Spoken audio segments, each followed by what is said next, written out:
order was there before you. And if there's order, you need to understand that something brought order to the madness. And I know a lot of people say that we came from random chance and all of a sudden spoofing it and everything just came into being. But why is it that everything is stable? Everything is just set up there and it's not developing the way that we would assume it would develop based on some of the theories that many popular scientists and philosophers would say? Why is it that we don't see monkeys jumping out of the forest and saying, hello, I'm a human being now, I understand you? Or we don't see lizards transforming into a bird, and we don't see dogs transforming into a cat, and we don't see that cycle going on. In fact, when you do your research and you look deep, what you're going to learn is that there is no interspecies that exists. This was all just a theory. It's a theory. And an unfounded theory. Somebody wanted to push a theory so that they could somehow write their own book. And that's why science textbooks change every year and every decade.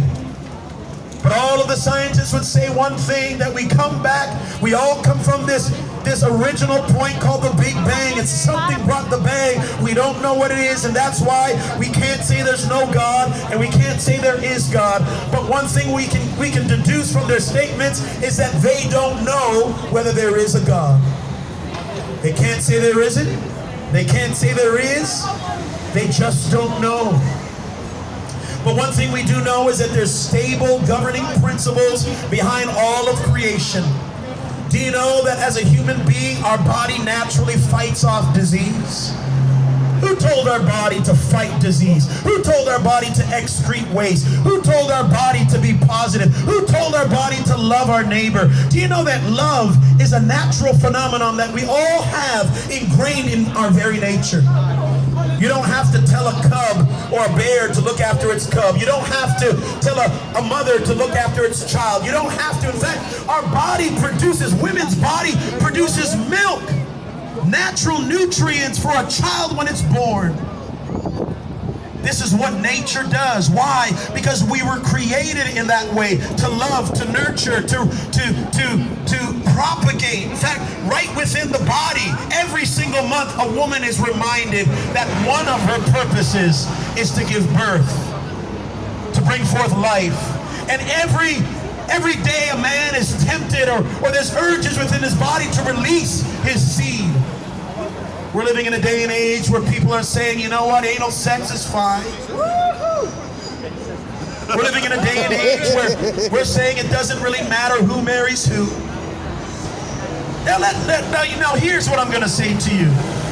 You can marry who you want to marry. You can date who you want to date. You can love who you want to love.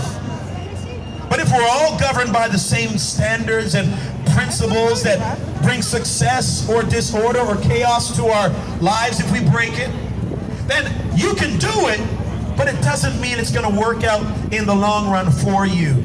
Everybody that I know that entertains or gets into premarital relationships and extramarital relationships and fornicating relationships, they never have peace. They go from boyfriend to boyfriend, girlfriend to girlfriend, and no matter how much sex they have, it doesn't matter how much they do it. I watched you preaching yesterday, and they were trying to stop.